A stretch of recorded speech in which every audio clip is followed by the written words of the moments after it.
There comes a moment in your life when you realize that the hardest person you'll ever have to love is yourself. Not because you're unworthy, not because you're broken beyond repair, but because you've spent so much time trying to earn love from people who couldn't even give it to themselves. You've been pouring from an empty cup, fighting to be seen by eyes that were never meant to understand you. And now, it's time to see yourself. Loving yourself isn't about arrogance. It's not about pretending that you have it all together. It's about looking in the mirror, seeing your reflection, your scars, your mistakes, your flaws, and saying, I still choose you. Because self-love isn't built in comfort. It's forged in the fire of self-awareness. It's built when you stop running from your pain and start learning from it. See, most people are chasing validation. They want to be accepted, approved, affirmed, but the truth is, no one can give you what you refuse to give yourself. You can't find peace in someone else's opinion. You can't find strength in temporary attention. The moment you make people the source of your worth, you hand them the keys to your happiness. And that's a dangerous thing. Because when they walk away, and sometimes they will, they take pieces of you with them. Loving yourself means reclaiming those pieces. It means saying, I am enough, even when no one claps for me. It's having the courage to rest, the humility to heal, and the wisdom to walk away from what doesn't align with your peace.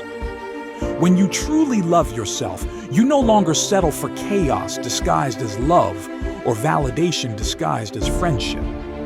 You begin to protect your peace like it's sacred, because it is. There's power in silence. There's healing in solitude. Sometimes God will isolate you, not to punish you, but to show you who you really are without all the noise.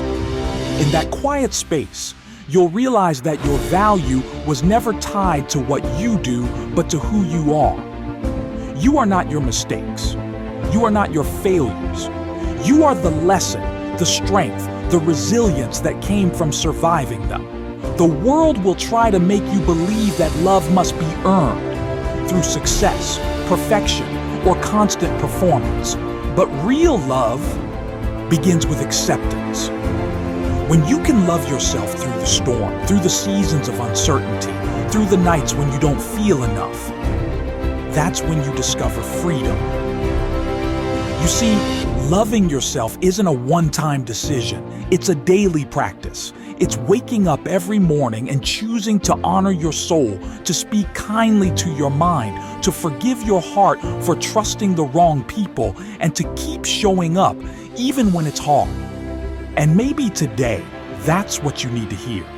You don't need to prove your worth to anyone.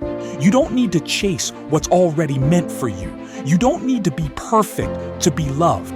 The version of you that's healing, that's growing, that's still figuring it out, deserves love too. So take a deep breath. Let go of the pressure to perform. Love yourself through the process. Because when you do, you stop seeking from the world what only God can provide: peace, purpose, and identity. And the moment you stop trying to be everything for everyone, you finally have enough left to be something for yourself. That's where your strength begins. That's where your peace lives. That's where love becomes real. Because loving yourself isn't selfish, it's sacred. And the more you learn to love you, the more the world will finally see who you were always meant to be.